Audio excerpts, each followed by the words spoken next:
Schauen Sie mal nach oben. Was sehen Sie da? Nix. Ja, nix. Außer Wolken, nix. Irgendwelche Vögel da oben? Nee, da oben sind keine. Habe ich mir gedacht, das wäre unser Glück gewesen. Da sind nämlich welche. Und um die geht es heute in einem kurzen Film. Es ist nämlich enorm uselig und nass und kalt und matschig. Und ich habe überhaupt keine Lust, hier rumzulaufen.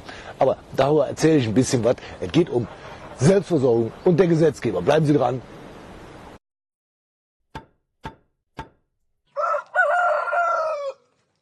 Es gibt ja schon einige Gartenblogger und Selbstversorger, die das Schicksal getroffen hat.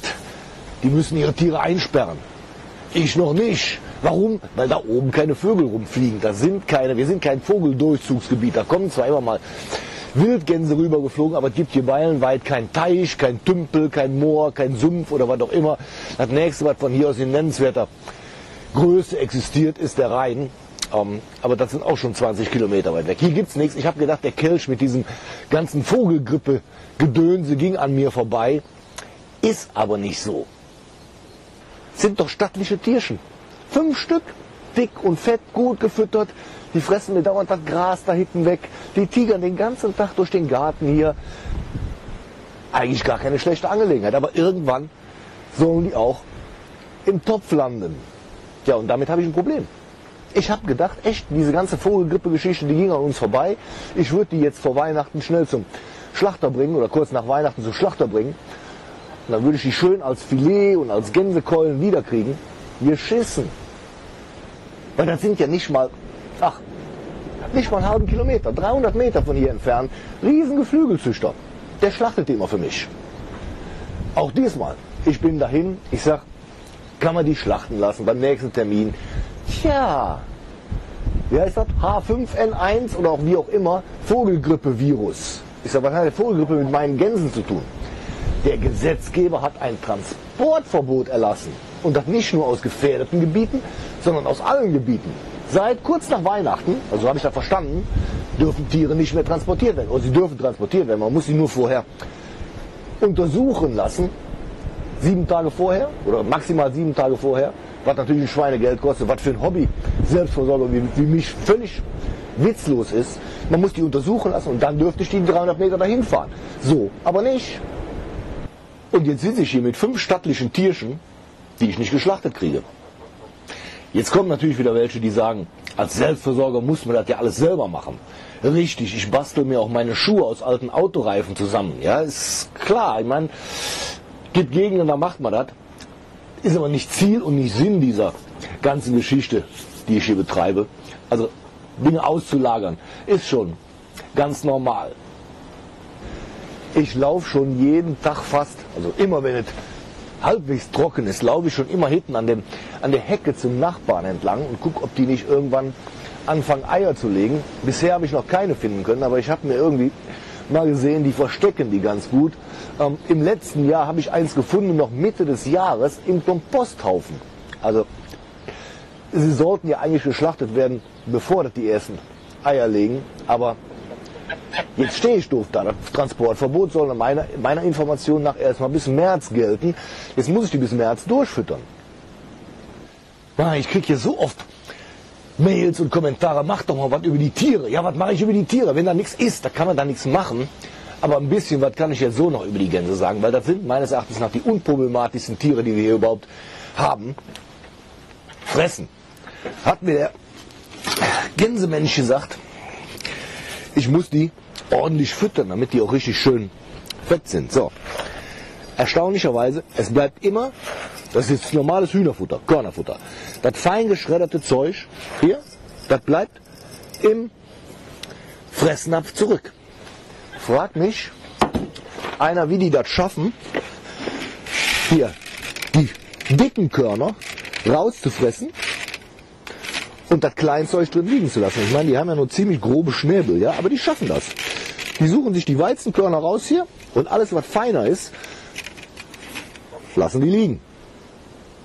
Diese ganze Transportverbotsgeschichte, die gilt natürlich nicht nur für Gänse, die gilt für alle anderen Geflügel auch. Also ich habe im Internet eben nachgesehen, irgendwie Tauben dürfen sogar nicht mehr transportiert werden, wenn ich das richtig verstanden habe.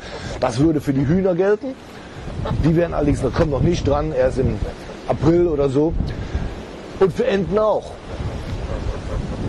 Die und die Enten vor allen Dingen haben eine Sache, was die von Hühnern zum Beispiel unterscheidet. Sollten die dieses H5N1-Virus oder wie das Ding auch immer heißt, in sich tragen, man würde keine Symptome erkennen. Das gleiche gilt für die Enten. Man würde das nicht erkennen, die leben ganz normal weiter. Aber Hühner, habe ich mir sagen lassen, die sind nach 3 Tagen tot. So, jetzt werfen wir noch einen kleinen Blick auf die Hühner da hinten. Sie leben nämlich noch und wer mir das nicht glaubt, bleibe ich überall hängen. Wer mir das nicht glaubt, ich zeige das mal kurz. Sowohl Enten als auch Hühner leben noch. Da sind sie nämlich alle. Da unten alle 24 Stück noch, wenn ich mich recht erinnere. Und die Enten da hinten auch. Da sind 2 hier vorne. Eigene Zucht dieses Jahr. Die 2, die sind auch noch vollkommen gesund. Also hier ist kein H5N1-Virus. Wo wir gerade hier sind, wir haben einen neuen Hahn. Da hinten läuft er rum. Da der braune.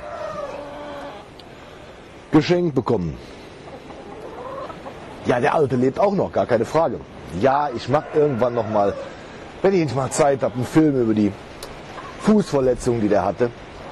Aber den haben wir geschenkt bekommen, das sind 24 Hühner. Die kommen ganz gut zurecht, nach anfänglichen Schwierigkeiten. Der alte kann einfach nicht mehr.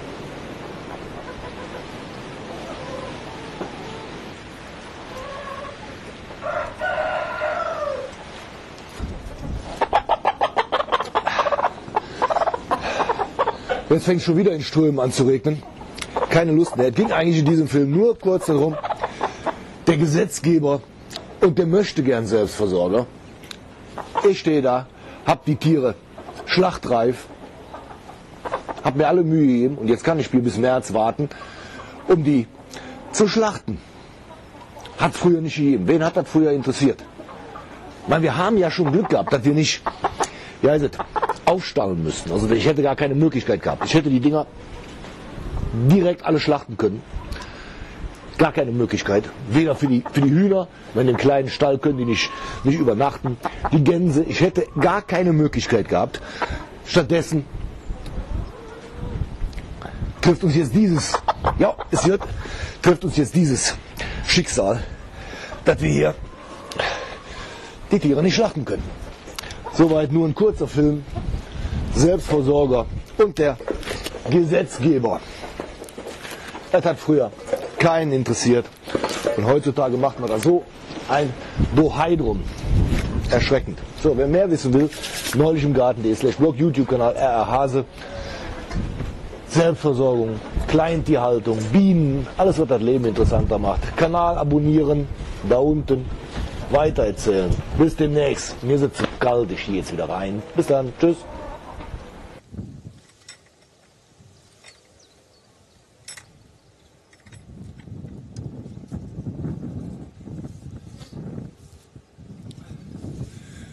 So, wenn sie was schärfer wären, wäre was besser. Ich glaube, viel größer dürfte es auch nicht sein. Die Grasbüschel da drin, die machen das.